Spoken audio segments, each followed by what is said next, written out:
తెలంగాణలో ముఖ్యమంత్రి రేవంత్ రెడ్డి నేతృత్వంలోని కాంగ్రెస్ పార్టీ అధికారంలోకి వచ్చి 32 నెలలు అయిపోయింది. 32 నెలలు కూడా ఇంకా అప్పులు అనే మాట్లాడుతున్నారు. వీళ్ళు ఇచ్చిన హామీల నుంచి తప్పించుకోవడం కోసం హామీల అమలు చేయడం చేతగాక ఈరోజు ఆ అప్పుల పాట మళ్ళా అందుకున్నది. నిన్న రైతులందరూ వాస్తవానికి ఎదురు చూసిండ్రు. 9,000 కోట్ల రూపాయలు ఇస్తామన్నాడు కాబట్టి రైతులందరికీ రైతు భరోసా పడుతుందని ఎదురు చూస్తున్నారు. 1 ఎకరము 2 ఎకరాలు కాదు, ఎంత భూమి ఉంటే అంత భూమికి రైతు భరోసా పడుతుందని ఎదురు చూసిండ్రు.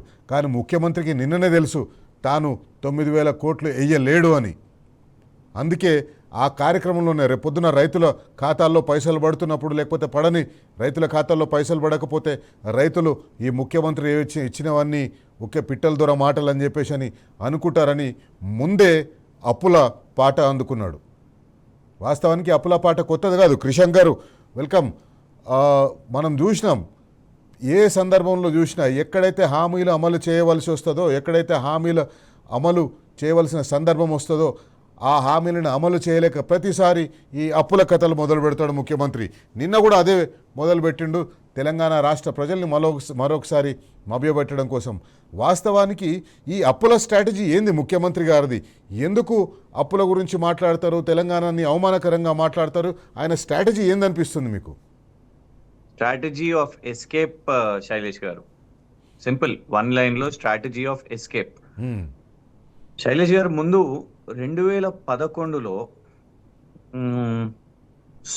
సౌత్ సుదాన్ అనే దేశానికి స్వాతంత్రం వచ్చింది. సల్వా కీర్ మయర్దిత్ అనే దానికి రాష్ట్రపతి ఉన్నాడు. దాన్ని ప్రపంచంలోనే అతి పేద దేశంగా దాన్ని చూస్తారు, అతి పేద దేశంగా. కానీ అట్టడుగున ఉంటది ప్రపంచ దేశాల ఆర్థిక వ్యవస్థల్లో.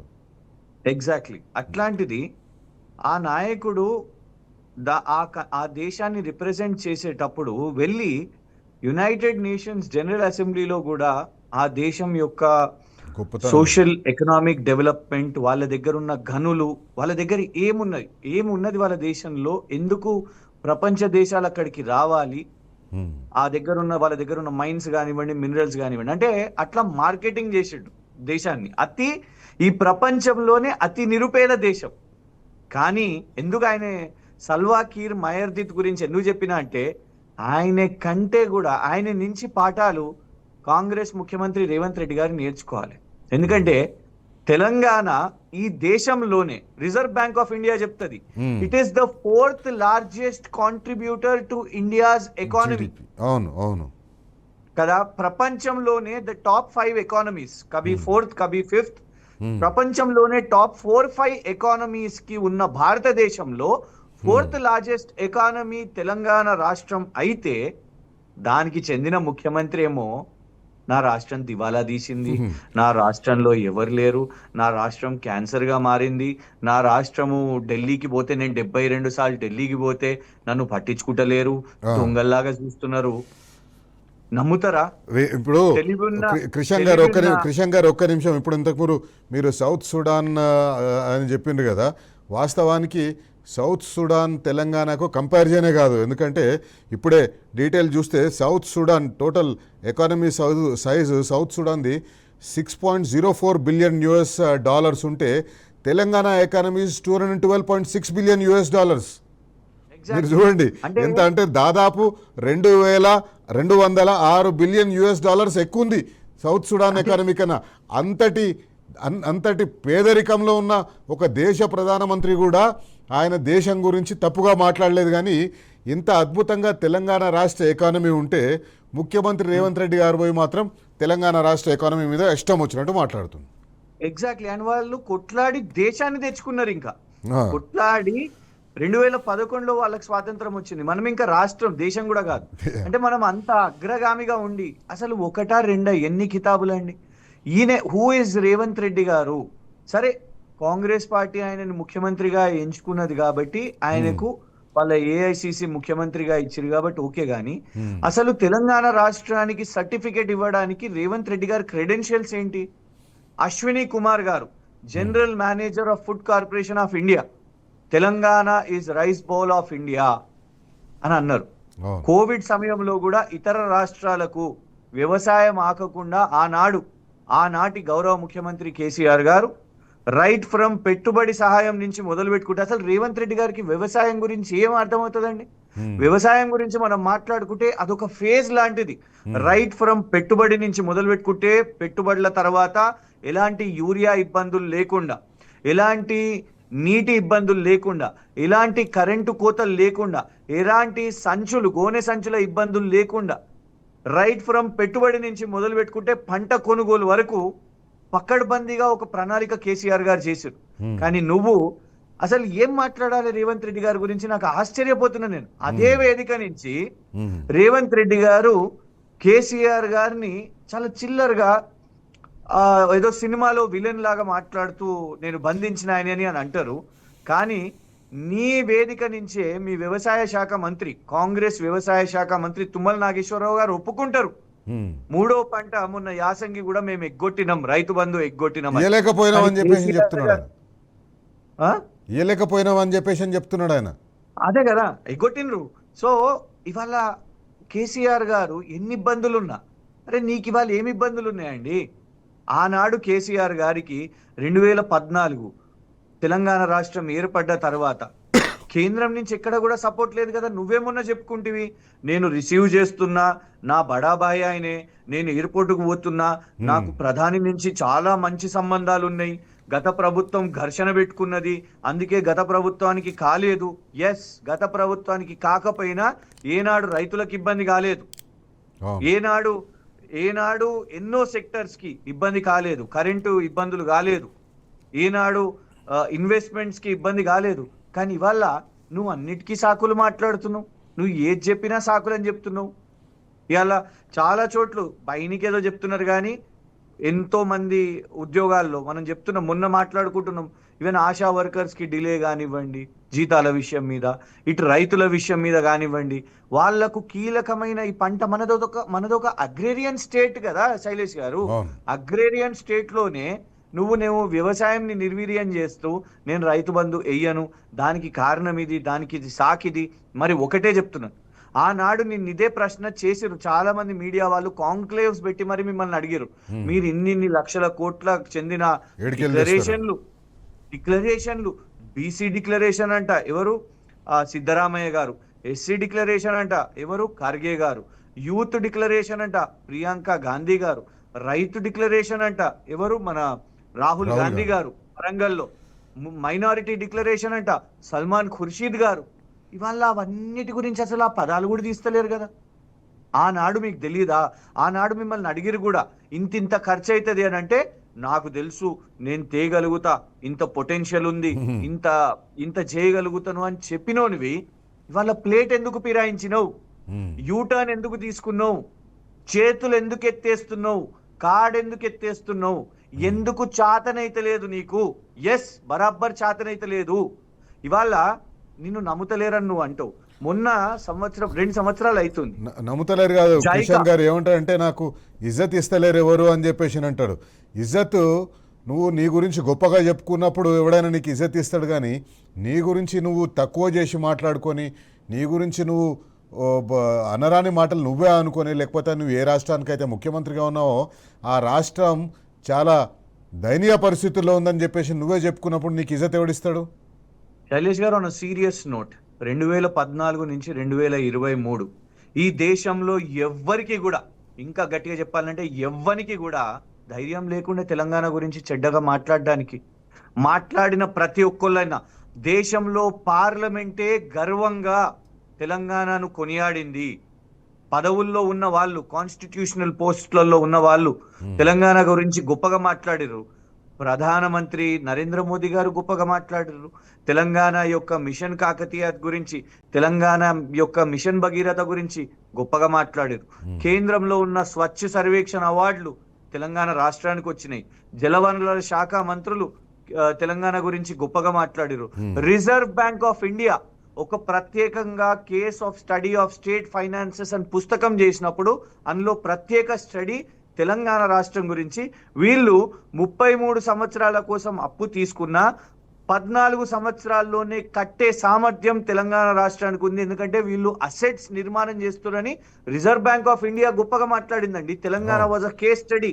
ఇతర రాష్ట్రాల ముఖ్యమంత్రులు కూడా రైతు బంధు కిసాన్ సమ్మాన్ నిధి అయింది, రైతు బంధు కృషక్ బంధు అని అదేం మన వెస్ట్ బెంగాల్లో అయింది. మనం కళ్యాణ్ లక్ష్మి తీసుకుంటే వాళ్ళు ఉత్తరప్రదేశ్ లో మొదలు పెట్టిర్రు. మనం కంటి వెలుగు తీసుకుంటే ఆనాడు ఢిల్లీ ముఖ్యమంత్రి వచ్చి మనల్ని కొనియాడిరు. ఇవాళ ఈ 2 సంవత్సరాల్లో సీన్ రివర్స్ ఎందుకు జరిగింది, ఎందుకైంది? రేవంత్ రెడ్డి గారి మరి నువ్వు బాధ్యత కాదా? ఇవాళ ఫస్ట్ ఆఫ్ ఆల్ తెలంగాణని చిన్న చూపుగా మేము ఎవ్వరం ఒప్పుకో, కానీ ఒక కేన్స్ రాష్ట్రం వదిలేసి వెళ్ళిపోతుంది, ఒక కార్నింగ్ రాష్ట్రం వదిలేసి వెళ్ళిపోయింది, ఒక ఫాక్స్కాన్ ఎక్స్పాన్షన్ ఇక్కడ పెట్టకుండా తమిళనాడులో పెట్టింది. ఇవాళ నువ్వు ఒకవేళ నిజంగానే నువ్వు అంటే తెలంగాణని ఇవాళ చీగొడుతున్నారు, తెలంగాణను తక్కువ చేస్తున్నారు అంటే 100% దానికి బాధ్యత రేవంత్ రెడ్డి గారిదే కదా. ఖచ్చితంగా మొత్తం నీ track record right from Deccan cements అనే కంపెనీ మీద తుపాకీ పెట్టడం 300 కోట్ల నుంచి మొదలు పెట్టుకుంటే, నువ్వు రైతుల మీద అవగాహన లేకుండా, రియల్ ఎస్టేట్ మీద అవగాహన లేకుండా, నీకు ఎంతసేపు రియల్ ఎస్టేట్ అంటే నీ బ్రదర్సే, లా అండ్ ఆర్డర్ మీద పట్టు లేకుండా, దేని మీద ఉన్నది చెప్పండి. మీరు ఏ సెక్టర్ ని మీరు నిర్మాణం చేశారు? ఆఖరికి ఒక్కటి చెప్తాను, మూసి మూసి మూసి అంటున్నావు. ఏమైంది 2.5 సంవత్సరాల్లో? జైకా, జపాన్ కి చెందిన జైకా ఎందుకు నువ్వు అప్పుడు ఇమీడియట్ గా ప్రచారం చేసుకుంటే 13,400 కోట్ల అప్పు వస్తుందని మూసి కోసం, మరి ఎందుకు జైకా కూడా నిన్ను నమ్ముతలేదు? అంటే రేవంత్ రెడ్డి గారు తెలంగాణను కాదు నిన్ను నమ్ముతలేరు. నీ ఫ్యూచర్ సిటీ అనే బోగస్ మాటలను నమ్ముతలేరు. నువ్వు మూసి ఇవాళ వరకు డిపిఆర్ లేదు కాబట్టి రేవంత్ రెడ్డి నిన్ను నమ్ముతలేరు. నీకు రైతుల పట్ల వ్యవసాయం పట్ల అవగాహన లేదు కాబట్టి నిన్ను నమ్ముతలేరు. నీకు రియల్ ఎస్టేట్ నువ్వు ఫెయిల్ అయినవు, నీ అన్నదమ్ములు లూటీ చేసుకుంటారని నిన్ను నమ్ముతలేరు. తెలంగాణను కాదు శైలేష్ గారు, రేవంత్ రెడ్డి యాజ్ అ ముఖ్యమంత్రిని నమ్ముతలేరు. ఇది మనం ఒప్పుకోవాలి. ఇందులోకి వెళ్ళి బాటమ్ లైన్ మనం తీసుకోవాల్సింది ఏంటంటే, ఇవాళ ఉన్న ముఖ్యమంత్రిని నమ్ముతలేరు కాబట్టి రాష్ట్ర పరిస్థితి ఇది. మళ్ళీ మనం వెనక్కి పోయి మంచి రోజులు తెచ్చుకోవాల్సిన అవసరం ఉన్నది. We need to go back. Krishna garu, ఇప్పుడు నిన్నటి సమావేశంలో, నిన్న రైతు సదస్సులో ముఖ్యమంత్రి గారి కంటే ముందు మన అగ్రికల్చర్ మినిస్టర్ మాట్లాడండి. అగ్రికల్చర్ మినిస్టర్ మాట్లాడేమంటారంటే, తెలంగాణలో అందరూ సామాన్యంగా వీళ్ళందరూ ఏంటంటే, ఇప్పుడు ఈ అప్పుల విషయం కూడా తెర మీదకి ఎందుకు తీసుకొచ్చిందంటే, గ్రామీణ ప్రాంతాల్లో రైతులు, విద్యార్థులు, నిరుద్యోగులు ప్రతి ఒక్కరు కూడా మాట్లాడుకోవడం మొదలుపెట్టిండ్రు. వీళ్ళు ఇచ్చిన హామీలను అమలు చేయడం చేతగాక అప్పుల లెక్కలు తీసుకొస్తున్నారని చెప్పేసి అనేది అట్లా మాట్లాడుకుంటున్నారు. కాబట్టి నిన్న వ్యవసాయ శాఖ మంత్రి అదే సమావేశంలో మాట్లాడుకుంటా జనం అనుకుంటున్నారు, మరి బీఆర్ఎస్ వాళ్ళు ఎట్లా ఇచ్చిండ్రు, మరి కేసీఆర్ ఎట్లా ఇచ్చిండు, మీరేమో అప్పులని చెప్తున్నారు, అప్పులు ఉన్నాయి కాబట్టి ఏ లేకపోతున్నాం అంటూ మరి కేసీఆర్ ఎట్లా ఇచ్చిందని జనం మాట్లాడుకుంటున్న విషయం వీళ్ళకి తెలిసి, నిన్న ఆ వేదిక నుంచే తుమ్మల నాగేశ్వరరావు గారు ఏమంటారంటే, కేసీఆర్ హైదరాబాద్లో భూములు నమ్మి మీకు ఈ పైసలు ఇచ్చిండు అని చెప్పేసి అంటారు. వాస్తవానికి కాంగ్రెస్ పార్టీ అధికారంలోకి వచ్చిన తర్వాత భూములు అమ్మడం తప్పిస్తే హైదరాబాద్కు చేసింది ఏమీ లేదు. ఒక ఫ్లైఓవర్ కట్టలేదు, ఒక రోడ్డు చక్కగా వేయలేదు, ఒక స్ట్రీట్ లైట్లు లేవు, దుర్గం చెరువు మీద కేబుల్ బ్రిడ్జ్ ఉంటే కేబుల్ బ్రిడ్జ్కి లైట్లు వేస్తేందుకు లేవు. ఇంతటి దారుణంగా వీళ్ళు హైదరాబాద్లో భూములని ఇష్టం వచ్చినట్టు పైసలు ఖర్చు పెడుతుంటే, కేసీఆర్ ఎక్కడికి వెళ్ళి ఇచ్చిండు అని ప్రజలు అడగడం మొదలు పెట్టేసరికి ఇప్పుడు కేసీఆర్ భూములం ఇచ్చిండు అనేది ఒక తెర మీద తీసుకొస్తున్నారు. మనం ఇంతకుముందు అనుకున్నట్టుగా తెలంగాణలో పల్లె పల్లెలో, గ్రామ గ్రామాన రైతులు మాట్లాడుకుంటున్నారు, నిరుద్యోగులు మాట్లాడుకుంటున్నారు, మహిళలు మాట్లాడుకుంటున్నారు. ముఖ్యమంత్రి రేవంత్ రెడ్డికి తాను ఇచ్చిన హామీలను అమలు చేయడం చేతగాక అప్పుల మాట మాట్లాడుతున్నాడు. కేసీఆర్ ఉన్నప్పుడు ఇచ్చిండు, కేసీఆర్ ఉన్నప్పుడు కేసీఆర్ కిట్లు ఇచ్చిండు, పెన్షన్లు ఇచ్చిండు, కేసీఆర్ ఉన్నప్పుడు రైతు భరోసా ఇచ్చిండు, రైతు బీమా ఇచ్చిండు. ఇప్పుడు వీళ్ళు ఈయనకి ఎందుకు చేతనైతే లేదు, వీళ్ళకు ఎందుకు ఇస్తలేరని ఎప్పుడైతే రైతులు గ్రామీణ ప్రాంతాల్లో ఉండే వాళ్ళు మాట్లాడుకోవాలని మొదలుపెట్టినరో, కాంగ్రెస్ పార్టీ ఒక స్ట్రాటజీలో భాగంగా, ఒక కుట్రలో భాగంగా అప్పుల విషయాన్ని తెర మీదకి తీసుకొస్తున్నారు. ఎప్పుడైతే రైతులు ప్రశ్నించడం మొదలుపెట్టినరో, కేసీఆర్ ఏడికెళ్ళి తీసుకొచ్చి ఇచ్చిండో అని అడగడం మొదలుపెట్టినరో, వాళ్ళు దానికి కూడా ఒక తప్పుడు లెక్కలు చెప్పే ప్రయత్నం చేస్తున్నారు. కేసీఆర్ ఉన్నప్పుడు హైదరాబాద్లో భూములం ఇచ్చిండు అంటున్నారు. కానీ తెలంగాణ రాష్ట్రం ఏర్పడ్డ తర్వాత కేసీఆర్ 10 ఏళ్ల పాలనలో హైదరాబాద్లో ఎక్కడ భూములు అమ్మిండు, ఎంత భూములు అమ్మిండు, ఇప్పుడు కాంగ్రెస్ పార్టీ 2.5 సంవత్సరాల్లో అధికారంలోకి వచ్చిన తర్వాత హైదరాబాద్లో ఎన్ని భూములు అమ్మింది, అవన్నీ తీసుకుంటే కొన్ని వేల కోట్ల రూపాయలు హైదరాబాద్లో భూములు అమ్మిండ్రు. ఎక్కడ పోయినాయి ఆ పైసలన్నీ? క్రిషాంక్ గారు, హైదరాబాద్లో భూములు అమ్మి కేసీఆర్ రైతు భరోసా ఇచ్చిండు, లేకపోతే రైతులకు చేసిండు, మేము అట్లా చేస్తలేము, ఆయన చేసిన అప్పులకు మిత్తులు కడుతున్నాము అని చెప్పేసి చెప్తున్న వాళ్ళు ఈరోజు హైదరాబాద్లో ఎన్ని వేల ఎకరాలు, మీరే అనేక పోరాటాలు చేసిన అనేక విషయాలు బయటికి తీసుకొచ్చిండ్రు, ఎన్ని వేల ఎకరాలు, ఎన్ని వేల కోట్ల రూపాయలని హైదరాబాద్లో భూములను కాంగ్రెస్ పార్టీ అమ్మిందనేది. కాంగ్రెస్ పార్టీ ఇది కూడా దుష్ప్రచారానికి వాడుకుంటుంది. శైలేష్ గారు, ఒకటి నంబర్ 1 దుష్ప్రచారం నుంచి మొదలు పెట్టుకుంటే వీళ్ళు చాలా స్ట్రాటజిక్ ఏం చేసిర్రు అంటే, స్ట్రాటజిస్ట్లను పెట్టుకొని వీళ్ళు ఏం చేసిర్రంటే అప్పు అప్పు అప్పు డే 1 నుంచి అప్పు అప్పు అప్పు, అందుకే అదేంటది శ్వేతపత్రము ఇది అదని బోగస్ మాటలు చెప్పి. ఒకటి గుర్తుపెట్టుకోండి, ఈ మొత్తం దేశంలో రూపాయి ఒక బయట మార్కెట్లో ఎన్ని రూపాయలు ఉన్నాయి, బ్యాంకులలో ఎన్ని రూపాయలు ఉన్నాయి, ఏ రాష్ట్రానికి ఎంత అప్పు ఉంది, ఈ దేశానికి ఎంత అప్పు ఉంది, ఈ మొత్తం లెక్క రిజర్వ్ బ్యాంక్ ఆఫ్ ఇండియాకి తెలుస్తుంది. ఒక్క రూపాయి అటు ఇటు తేడా ఉండదు. మొత్తం రిజర్వ్ బ్యాంక్ ఆఫ్ ఇండియాకి అన్ని తెలిసి ఉంటుంది. It has total access. Reserve bank of India లెక్క ఏం చెప్తుంది, మొత్తం తెలంగాణ యొక్క, ఎప్పుడు కేసీఆర్ గారు 2023 వరకు తెలంగాణ యొక్క అప్పు కేవలం 3,50,000 కోట్లు మాత్రమే. అందులో 70,000 కోట్లు మనకు 2014 వరకే ఉండే. ఆడి నుంచి 3,50,000 అయింది. కానీ మీరు చూడండి, నోటికి వచ్చినట్టు ఫిగర్, ఎవరికి వచ్చినట్టు ఉప ముఖ్యమంత్రి బట్టి విక్రమార్క గారు ఒక ఫిగర్ చెప్తారు, ఉత్తమ్ కుమార్ రెడ్డి గారు ఒక ఫిగర్ చెప్తారు, రేవంత్ రెడ్డి గారు ఒక ఫిగర్ చెప్తారు, ఎవరికి వాళ్ళు నరుకుతూ ఉంటారు. ఇక ఏది నచ్చితే అది అప్పు అప్పు అనేసి. రిజర్వ్ బ్యాంక్ ఆఫ్ ఇండియాని నమ్మాలనా, రేవంత్ బ్యాంక్ ఆఫ్ ఇండియాని నమ్మాలనా? రిజర్వ్ బ్యాంక్ ఆఫ్ ఇండియాని నమ్ముతాం కదా ఈ దేశంలో ఉన్న లెక్కలు. సో 3,50,000 కోట్లు. ఈ 3,50,000 కోట్లలో ప్రాజెక్టులు నిర్మాణం జరిగినాయి, వైకుంఠ ధామాలు నిర్మాణం జరిగినాయి, కళ్యాణ్ లక్ష్మి, షాదీ ముబారక్ లాంటి కార్యక్రమాలు జరిగినాయి, కంటి వెలుగు లాంటి కార్యక్రమాలు జరిగినాయి, చెత్త డంపింగ్ యార్డులు, తడి పొడి చెత్త డంపింగ్ యార్డులు నిర్మాణం జరిగినాయి, ఒక్కొక్కలకు ఊర్లలో ట్రాక్టర్లు ఇవ్వడం జరిగింది. క్రిషాంక్ గారు, ఒకవేళ మనం అసెట్స్ కనుక చూసుకున్నట్టయితే, అసెట్ వాల్యూ కనుక చూసుకున్నట్టయితే, తెలంగాణ రాష్ట్రం ఏర్పడ్డప్పుడు asset value was 83,000 crore rupees. కానీ ఇప్పుడు ఈరోజు 4,50,000 crore రూపీస్ అసెట్ వాల్యూ తెలంగాణలో ఉండే అసెట్స్ది. సెక్రటేరియట్ నుంచి మొదలు పెట్టుకుంటే జిల్లాకు ఒక కమిషనరేటు, కలెక్టరేటు, మెడికల్ కాలేజీలు, ఆసుపత్రులు ఎన్ని నిర్మాణం జరిగినాయి. ఇవాళ మీరు 2 సంవత్సరాల్లో మీరు 2,50,000 కోట్లు అప్పు తెచ్చారు. మీరు తెచ్చింది ఏం నిర్మాణం చేసిర్రు? మీరు ఒక కమిషనరేట్ నిర్మాణం చేసిరా, మీరు ఒక కలెక్టరేట్ నిర్మాణం చేసిరా, మీరు ఒక కాలేజ్ నిర్మాణం చేసిరా, ఒక ఫ్లైఓవర్ అన్న నిర్మాణం చేసిరా? కేసీఆర్ గారి ప్రభుత్వం మొదలు పెట్టినాయి, పూర్తి చేస్తున్నాయి. మీరు ఇప్పుడు పోయి రిబ్బన్ కటింగ్లు చేస్తున్నారు, రైట్ ఫ్రమ్ ఫ్లైఓవర్ నుంచి మొదలు పెట్టుకుంటే. సో మీ డబ్బులు ఎక్కడ పోయినాయి? అవును, ఇవాళ మీరు ఏమంటారు, కేసీఆర్ గారు హైదరాబాద్ భూములను అమ్మి మీరు రైతు బంధు ఇచ్చారు కేసీఆర్ గారు అని. అసలు కేసీఆర్ గారు ఎన్ని సంవత్సరాలు ఇచ్చారు రైతు బంధు? 11 విడతలుగా రైతు బంధు ఇచ్చిండు కదా. 11 విడతలు. నిజమే మాట్లాడుకుందాం, ఒక్క విడత కేసీఆర్ గారు, ఎందుకంటే కేంద్రం నుంచి ఇబ్బందులు ఉండే, కోవిడ్ ఇబ్బందులు కేసీఆర్ గారి సమయంలోనే వచ్చింది, పెద్ద నోట్ల రద్దు కేసీఆర్ గారి ప్రభుత్వంలోనే వచ్చింది, జిఎస్టీ కేసీఆర్ గారి ప్రభుత్వంలోనే వచ్చింది. నీకేం ఆర్థిక ఇబ్బందులు వచ్చినాయి?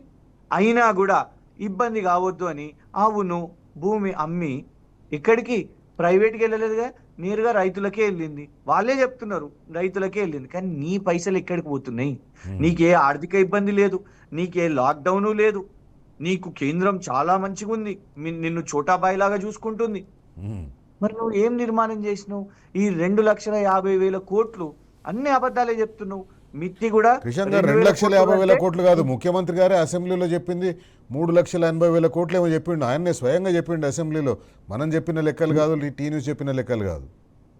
సో అల్టిమేట్ గా ఇవాళ ఏంటిది అని అంటే, వాళ్ళు ఇవాళ పూర్తిగా ఈ ఏఐసిసికి కానీ, వాళ్ళ ఎన్నికలు వస్తే హెలికాప్టర్ల కోసం కానీ, ఖర్చుల కోసం కానీ ఇవిటికి వాడుతున్నారు. వాళ్ళ సొంత సంపదను పెంచుకుంటున్నారు. కానీ రైతుల సంపద లేదు.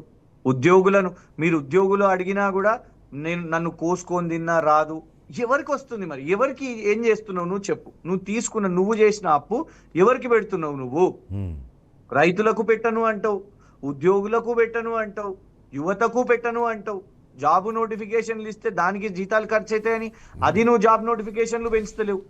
ఎక్కడ ఖర్చు పెడుతున్నాడు? దళిత బంధు ఆపేసిండ్రు, బీసీ బంధు ఆపేసిండ్రు, ఆ తర్వాత రాజీవ్ యువ వికాసం కింద యువకులకు స్వయం ఉపాధి కోసం 5 లక్షల రూపాయల వరకు మొదలే కాలేదు.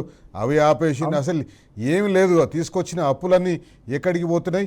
ఇది ఖచ్చితంగా తెలంగాణ ప్రజలు అడుగుతూనే ఉంటారు. తెలంగాణ ప్రజలకు తెలుసు, ఇవన్నీ గమనిస్తున్నారు, దగ్గర నుంచి గమనిస్తున్నారు.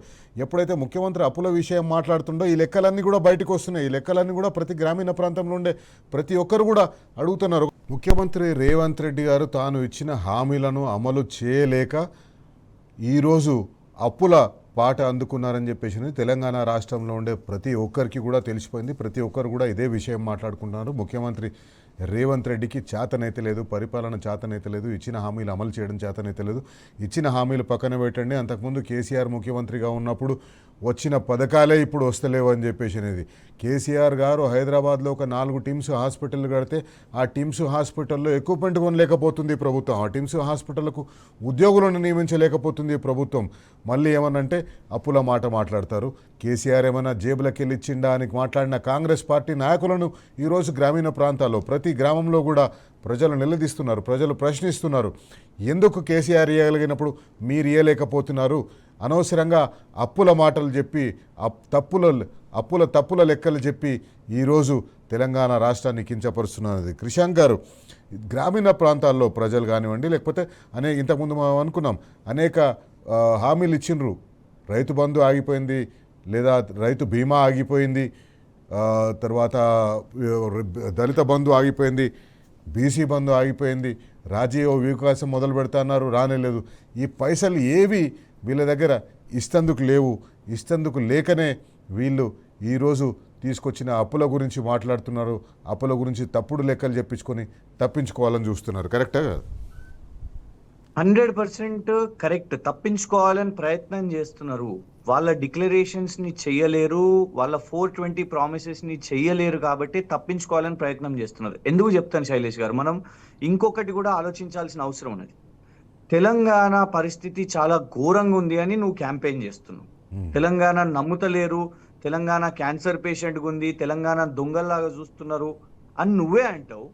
కానీ నువ్వే దావోస్ నుంచి 1,78,950 కోట్ల పెట్టుబడులు తెలంగాణకు నువ్వు తీసుకొని వచ్చినావు తెలంగాణ ముఖ్యమంత్రిగా అని చెప్పేది నువ్వే. మళ్ళా ఇదెక్కడ కన్ఫ్యూజన్?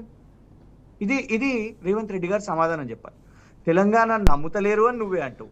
తెలంగాణ రేవంత్ రెడ్డి గారు రాము రెమోలాగా మాట్లాడుతుంటారు. ఒక పక్క ఇట్లా మాట్లాడతాడు, నెక్స్ట్ మినిట్లోనే అట్లా ఉల్టా మాట్లాడేస్తాడు. సో ఆన్ సీరియస్ నోట్ అందరు ఇది ఆలోచించాలి. తెలంగాణ దివాలా తీస్తే నువ్వు అన్నట్టు తెలంగాణ నమ్మకపోతే, తెలంగాణ రాష్ట్ర పరిస్థితి ఘోరంగా ఉంటే ఎవరో ఎందుకు వచ్చి పెట్టుబడి పెడతారు? 1,78,950 కోట్ల పెట్టుబడులు ఎందుకు వస్తాయి చెప్పండి? Point number 1. Point number 2, Telangana పరిస్థితి అంతా ఘోరంగానే ఉంటే, తెలంగాణ పరిస్థితి నిజంగా ఎవరు నమ్ముతలేరు, అసలు నీకు అపాయింట్మెంట్ కూడా ఇస్తలేరంటే నీ బడ్జెట్ ఎందుకు పెరుగుతుంది మరి? నీ ప్లాన్డ్ బడ్జెట్ ఎందుకు పెరుగుతుంది మరి? కేసీఆర్ గారి ప్రభుత్వం కంటే నీ బడ్జెట్ తగ్గాలి కదా. నువ్వు బడ్జెట్నేమో పెంచుతూ ఉన్నావు. బడ్జెట్ ప్రణాళిక ఇంత, బడ్జెట్ని ఎప్పుడు రూపకల్పన చేస్తారు? నువ్వు ఇంత ఖర్చు పెట్టగలుగుతావు, నీ ఆదాయం ఇంత, నీ ఆదాయం నీ స్తోమత ఇంత, నేను ఇంత ఖర్చు పెట్టగలుగుతా అన్నప్పుడే కదా పెంచాలి. మరి ఎందుకు బడ్జెట్ పెరుగుతుంది? నంబర్ 2. నంబర్ 3, నువ్వే కదా $3 ట్రిలియన్ ఎకానమీ, $3 ట్రిలియన్ ఎకానమీకి తీసుకొని పోతా నేను తెలంగాణ కానీ రోజు స్పీచ్లలో మాట్లాడుతున్నావు. మరి అది ఎట్లా సాధ్యమవుతుంది? ఇవి 3 ప్రశ్నలు చాలు రేవంత్ రెడ్డి గారు సమాధానం చెప్పాలి. అల్టిమేట్గా ఏంటంటే ఆ 420 హామీలు కాంగ్రెస్ స్ట్రైట్ గా సింపుల్ లాంగ్వేజ్ లో చెప్పాలంటే, రేపు ఎన్నికలు రాబోతున్నాయి. జిహెచ్ఎంసీ ఎన్నికలైనా, జెడ్పీటీసీ ఎంపీటీసీ ఎన్నికలైనా, ఆర్ అసెంబ్లీ ఎన్నికలైనా, ఆర్ నెక్స్ట్ పార్లమెంట్ ఎన్నికలైనా, ఇవాళ ప్రెసిడెంట్ మహేష్ గౌడ్ గారు అంటున్నారు 8 గెలిస్తే అది 2కు పడిపోయే పరిస్థితి ఉన్నది, 2 అసెంబ్లీకి అయ్యే పరిస్థితి ఉన్నది. That is the future of Congress. వాళ్ళు రేపు నియోజకవర్గాల్లో ఇచ్చిన హామీలు కానివ్వండి, ఒక్కొక్క ఎమ్మెల్యే ఇచ్చిన హామీలు కానివ్వండి, ఏది ఎమ్మెల్యేలు వరల్డ్ బ్యాంక్ కి రాస్తున్నారు మాకు ఫండ్ ఇవ్వండి అని. ఈ దేశంలోనే ఎప్పుడు కాలేదని. So card ఎత్తేసిండు. గెలవాలనంటే, రేపు ఓటు పడాలనంటే ఏం స్లోగన్ కావాలి? పని చెయ్యలేదు, చెయ్యలేరు, ఇచ్చిన గ్యారెంటీలు తేలేరు, ఇచ్చిన 420 హామీలు. ఇప్పుడు కాంగ్రెస్ పార్టీ నాయకులు చేస్తున్న ప్రచారాన్ని ఒకవేళ మనం చూసినట్టయితే, దగ్గరగా గమనించినట్టయితే, వీళ్ళు ఎక్కడ పోయినా, ఏ ఊరికి పోయినా, ఎవరితోటి మాట్లాడినా, వాళ్ళ కార్యకర్తల సమావేశం పెట్టుకున్నా, లేకపోతే ఒక సెక్టరల్ సమావేశం ఏదైనా పెట్టుకున్నా, సమావేశంలో ఇదే మాట్లాడుతున్నారు. మాకు అన్నీ ఇవ్వాలని ఉంది కానీ మేము ఇవ్వలేకపోతున్నాం ఎందుకంటే అప్పులు అని చెప్తున్నారు. వాస్తవానికి ప్రజలు నమ్ముతలేరు అది. ఎస్కేప్ రూట్ అంతే, ఒకటే వర్డ్. ఈ మొత్తం మన డిబేట్ యొక్క సారాంశం ఏంటంటే, పారిపోవడానికి, తప్పించుకోవడానికి ముఖం లేక, మన ఏమంటారు వారిని, ఈ జెన్జీ, ఈ జనరేషన్ యొక్క అడాల్ఫ్ హిట్లర్ గారు, రేవంత్ హిట్లర్ గారు పారిపోవడానికి. ఎందుకంటే జర్మనీలో హిట్లర్ అనే వ్యక్తిని చాలా దారుణంగా చూస్తారు. ఆయన ఆదర్శంగా కూడా తీసుకున్నాడు కదా హిట్లర్ని. ఎగ్జాక్ట్లీ. సో ఈ హిట్లర్ ని కూడా ఇక్కడ ప్రజలు రేపు నా మీద తిరగబడతారు, ఎక్కడ తర్వాత నా కాంగ్రెస్ నాయకులే నన్ను తంతారు. నిన్నేదో ఛానల్లో చూస్తున్నా, వాళ్ళ కత్తి వెంకట స్వామి గారు అని ఎమ్మెల్యేగా పోటీ చేసారు, నర్సంపేట నుంచి పోటీ చేసి ఉండే. ఆయన్నే చెప్తున్నాడు, మా కాంగ్రెస్ నాయకులే నమ్ముతలేరు, రేవంత్ రెడ్డి మీద వ్యతిరేకత ఉన్నది అని లైవ్ లో మాట్లాడుతున్నాడు. జీ న్యూస్ అనే ఒక ఛానల్లో లైవ్ లో ఒప్పుకుంటుండు, ఓడిపోతున్నాం మేము మళ్ళా కాంగ్రెస్ గవర్నమెంట్ లోకి రాము, రేవంత్ రెడ్డి మీద వ్యతిరేకత ఉన్నది. దానికి ఆయన ఎంచుకున్న ఒకే ఒక మార్గం, ఒకే ఒకటి, కేసీఆర్ గారిని బద్నాం చేయాలి, అప్పు అప్పు అప్పు అని చెప్పేసి వారి మీద వేసి వెళ్ళిపోవాలి అని. కానీ తెలంగాణ సమాజం ఒక్కటి గుర్తుపెట్టుకోండి, ఇంగ్లీష్ లో ఒక సామెత ఉంది, you can fool one at one times, two at two times, but not all at all times. 2023లో రేవంత్ రెడ్డి గారు మీరు మోసం చేసారు తెలంగాణ రాష్ట్రాన్ని, కానీ ఇప్పుడు తెలంగాణ రాష్ట్రం అర్థం చేసుకున్నది. తెలంగాణ రాష్ట్రం రైతులు రేవంత్ రెడ్డి యొక్క మోసాన్ని అర్థం చేసుకున్నాయి. తెలంగాణ రాష్ట్రం యొక్క ఉద్యోగులు రేవంత్ రెడ్డి మోసాలను, పచ్చి అబద్ధాలను చూసినాయి. తెలంగాణ రాష్ట్రం యొక్క యువత, అశోక్ నగర్ కానివ్వండి, దిల్సుఖ్ నగర్ కానివ్వండి, రాష్ట్ర వ్యాప్తంగా ఉన్న యువత రాహుల్ గాంధీ అండ్ రేవంత్ రెడ్డి యొక్క మోసం చూసినాయి. కాబట్టి ఇక నమ్మరు. నువ్వు అప్పన్నా పప్పన్నా ఇక నీకు చిప్పకూడు గ్యారెంటీ. మీరు ఓటమి, మీరు ఎన్ని అబద్ధాలు చెప్పినా, ఈ ఇంకొక సంవత్సరంన్నర 2 సంవత్సరాలు ఎంత చెప్పినా కూడా నమ్మేటట్టు లేరు. You have failed. కానీ కాంగ్రెస్ పార్టీ నాయకులు మాత్రం వాళ్ళ స్కీమ్ని, వాళ్ళ ఈ ప్రొపగాండాని ఆపుతున్నట్టు కనిపిస్తలేదు. ఎందుకంటే వాళ్లకు అదొకటే ఇప్పుడు వాళ్ళని రక్షించే దానిలాగా కనిపిస్తుంది. ఎక్కడైనా ఒక 10 మందికి చెప్తే ఒకరిద్దరైనా నమ్మకపోతారా ఈ అప్పుల తీరిని? ఆ ఒకరిద్దరు తీసుకుపోయి ఇంకొకరికి చెప్తే వాళ్ళైనా నమ్మకపోతారా?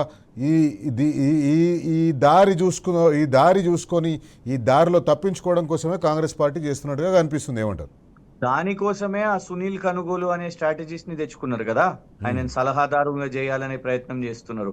ఈ గోబెల్స్ ప్రొపగాండాని, ఈ దుష్ప్రచారాన్ని, వాళ్లకు సంబంధించిన మొత్తం వాళ్ళ చెందిన మీడియా, ఆ బాకా మీడియాని మొత్తం కూడా ఉపయోగించుకొని ఇది రుద్దాలనే ప్రయత్నం చేస్తున్నారు. కానీ ఇవాళ ప్రజలు చాలా క్లియర్ గా తెలుసు, వాళ్ళు కంపేర్ చేస్తున్నారు.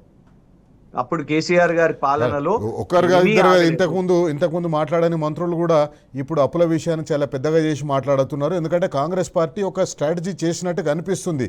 ఈ ప్రతి ఒక్కరు కూడా ఈ అప్పుల విషయం మాట్లాడని. రేపు మా జూపల్లి కృష్ణారావు గారు బీఆర్ఎస్ పార్టీకి వస్తాను, నేను అప్పుల విషయంలో చర్చకు సిద్ధమా, వస్తా అని చెప్పేసి ఆయన ఒక ఛాలెంజ్ విసిరిండు. డెఫినెట్ గా ఇవాళ ఇప్పుడు నేను ఎక్కడున్నా మధ్యప్రదేశ్ లో ఉన్నాను. ఇదే జూపల్లి కృష్ణారావు గారు పుణ్యమా సోమ్ డిస్టిలరీస్ అనే ఒక కంపెనీని తెలంగాణ రాష్ట్రానికి తేవాలని ప్రయత్నం చేశారు. హైలైట్ ఏంటంటే ఇవాళ ప్రెసెంట్ మొన్న 5 రోజుల ముందు అది ఈ రాష్ట్రానికి చెందిన కంపెనీ, మధ్యప్రదేశ్ ముఖ్యమంత్రి గారు దాని లైసెన్స్లను రద్దు చేసేసారు. ఎందుకు? దాని మీద నకిలీ మద్యం అనే ముద్ర ఉన్నది, చిన్నపిల్లలను పెట్టుకున్నారు అందులో పనిలో అనేసి ఉన్నది, రకరకాల ఆరోపణలతోని సొంత రాష్ట్రంలోనే దాన్ని క్యాన్సిల్ చేశారు. అది తెలంగాణ రాష్ట్రంలో తేయడానికి ప్రయత్నం చేశారు.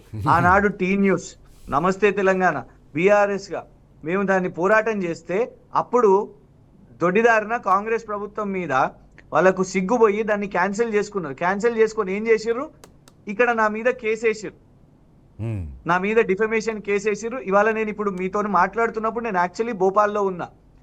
జూపల్లి కృష్ణారావు గారిది ఎందుకు మీరు ఆ పేరు ఎత్తిరు కాబట్టి ఉదాహరణ చెప్తున్నాను. వీళ్ళ పరిస్థితి గట్లున్నది. వీళ్ళు అట్లాంటి వాళ్ళు కూడా ఛాలెంజ్లు చేస్తున్నారు. ఆ యొక్క కంపెనీ వీళ్ళు ఏం చేసిరంటే ఏఐసిసికి ఫండ్స్ ఇచ్చింది, కాంగ్రెస్ పార్టీకి ఫండ్స్ ఇచ్చింది, అది బయట పెట్టినాం. ఆ కంపెనీని తేవాలని ప్రయత్నం చేశారు. కానీ ప్రజల ఆరోగ్యం ముఖ్యం కదా శైలేష్ గారు.